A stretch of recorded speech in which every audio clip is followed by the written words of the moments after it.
Hi there. So today I'm going to show you how to leave a Life360 circle on the Life360 application. So make sure to keep watching the video till the very end so you don't miss any steps. Now without wasting any more time, let's begin. So firstly, just simply open the Life360 app on your Play Store and see whether do you have an update or not. So if you have an update, just simply update the application and make sure the application is up to date. Then after the update is over, just simply hit open and make sure you're already logged into your account of Life360. Now, to leave a circle, firstly what you have to do is just simply choose a circle. For doing that, just simply click on the middle bar at the top.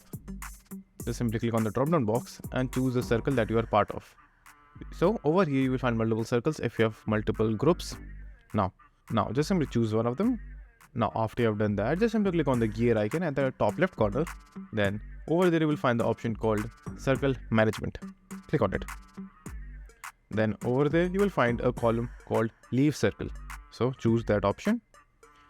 Now over here it will show you what exactly it will do if you choose yes. So read it carefully and then if you are okay, just simply hit yes. Now you have left the circle. So that's it, and thank you for watching. And do like and subscribe to my channel and take care.